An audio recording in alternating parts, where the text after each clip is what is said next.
Rowdy MLA Kampli Ganesh ಎಲ್ಲಿದ್ದಾರೆ? ನಾಳೆಯಾದ್ರೂ ಅವರ ಬಂಧನ ಆಗುತ್ತಾ ಅನ್ನೋದಕ್ಕೆ ಸಂಬಂಧಪಟ್ಟಂತೆ ಸಾಕಷ್ಟು ರೀತಿಯ ಬೆಳವಣಿಗೆಗಳು ಆಗುತ್ತೆ. ಇಲ್ಲಿ ಗಮನಿಸಬಹುದು, ಕಾಂಗ್ರೆಸ್ ಶಾಸಕರ ಮಾರಾಮಾರಿ ಪ್ರಕರಣಕ್ಕೆ ಸಂಬಂಧಪಟ್ಟಂತೆ ರೌಡಿ ಎಂಎಲ್ಎ ಕಂಪ್ಲಿ ಗಣೇಶ್ ಎಲ್ಲಿದ್ದಾರೆ ಏನು ಯಾವುದರ ಸುಳಿವು ಕೂಡ ಇಲ್ಲ. ನಾಳೆ ಆದ್ರೂ ಬಂಧನ ಆಗ್ತಾರ ನಾಪತ್ತೆಯಾಗಿರುವಂತಹ ಕಂಪ್ಲಿ ಗಣೇಶ್ ಅನ್ನೋ ಪ್ರಶ್ನೆ ಇದೆ. ನಾಳೆ ನಡೆಯುವಂತಹ ಅಧಿವೇಶನಕ್ಕೆ ಕಂಪ್ಲಿ ಗಣೇಶ್ ಬರುವಂತಹ ಸಾಧ್ಯತೆ ಇದೆ ಅಂತ ಹೇಳಲಾಗ್ತಾ ಇದೆ. ಅಧಿವೇಶನದ ಸಂದರ್ಭ ಶಾಸಕರ ಬಂಧನಕ್ಕೆ ಸ್ಪೀಕರ್ ಅನುಮತಿ ಕಡ್ಡಾಯದ ಹಿನ್ನೆಲೆ ಸ್ಪೀಕರ್ ಅನುಮತಿಯನ್ನ ಪಡೆದು ವಶಕ್ಕೆ ಪಡೆಯುವುದಕ್ಕೆ ರಾಮನಗರ ಪೊಲೀಸರು ಆಲ್ರೆಡಿ ನಿರ್ಧಾರವನ್ನ ಮಾಡಿಕೊಂಡಿದ್ದಾರೆ. ಆನಂದ್ ಸಿಂಗ್ ಮೇಲೆ ಹಲ್ಲೆ ಸಂಬಂಧ ಗಣೇಶ್ಗಾಗಿ ಇದೀಗ ಬಿಡದಿ ಪೊಲೀಸರು ಕೂಡ ಹುಡುಕಾಟವನ್ನ ನಡೆಸ್ತಾ ಇದ್ದಾರೆ. ಆದ್ರೆ ಕಂಪ್ಲಿ ಗಣೇಶ್ ಬಂಧನಕ್ಕೆ ಸ್ಪೀಕರ್ ಅನುಮತಿಯನ್ನ ಕೊಡ್ತಾರಾ ಅನ್ನೋದು ಕೂಡ ಪ್ರಶ್ನೆಯಾಗಿ ಕಾಡ್ತಾ ಇರುವಂತದ್ದು. ರಾಮನಗರ ಎಸ್ಪಿ ರಮೇಶ್ ಬಾನೂತ್ ಈ ವಿಚಾರಕ್ಕೆ ಸಂಬಂಧಪಟ್ಟಂತೆ ಇದೀಗ ಸ್ಪಷ್ಟನೆಯನ್ನ ಕೂಡ ಕೊಟ್ಟಿದ್ದಾರೆ.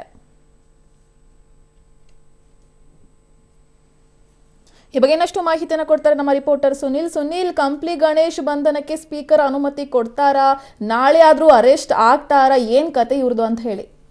ಖಂಡಿತ ಯಶೋಧ, ಇದೊಂದು ಯಕ್ಷ ಪ್ರಶ್ನೆಯಾಗಿ ಉಳಿದಿದೆ. ಯಾಕಂದ್ರೆ ಇವತ್ತು ಅವರು ನಿರೀಕ್ಷಣಾ ಜಾಮೀನು ಅರ್ಜಿ ಸಲ್ಲಿಸಬೇಕಾಗಿತ್ತು. ಯಾಕಂದ್ರೆ ಆನಂದ್ ಸಿಂಗ್ ಅವರು ನಿನ್ನೆ ಅಷ್ಟೇ ಡಿಸ್ಚಾರ್ಜ್ ಆಗಿದ್ದಾರೆ. ಅದ್ರ ಮೇಲೆ ಅವರು ನಿರೀಕ್ಷಣಾ ಜಾಮೀನಿಗೆ ಅರ್ಜಿ ಸಲ್ಲಿಸ್ತಾರೆ ಅಂತಾನೆ ಒಂದು ಭಾವಿಸಿದ್ರು. ಆದ್ರೆ ಇದುವರೆಗೂ ಕೂಡ ಅವರು ನಿರೀಕ್ಷಣಾ ಜಾಮೀನಿಗಾಗಿ ಅರ್ಜಿ ಸಲ್ಲಿಸಿಲ್ಲ.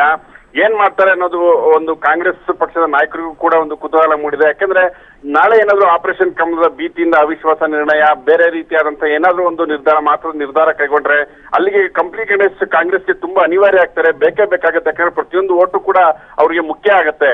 ಹಾಗಾಗಿ ನಾಳೆ ಏನಾದ್ರು ಅಕಸ್ಮಾತ್ ಆಗಿ ಅವರು ಕಾಣಿಸ್ಕೊಂಡ್ರು ಅಂತಂದ್ರೆ ಬಂಧನ ಮಾಡ್ಲೇಬೇಕಾಗತ್ತೆ. ಮಾಡದೇ ಇದ್ರೆ ಪೊಲೀಸರು ಕೂಡ ಮುಜುಗರ ಅನುಭವಿಸಬೇಕಾಗತ್ತೆ.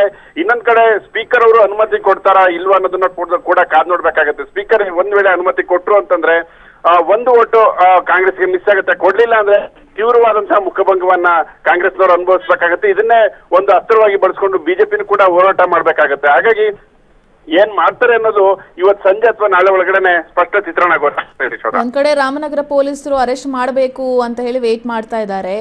ಏನಾಗಬಹುದು ಅನ್ನೋದು ಕೂಡ ಪ್ರಶ್ನೆಯಾಗಿ ಕಾಡ್ತಾ ಇರುವಂತದ್ದು. Thank you Sunil.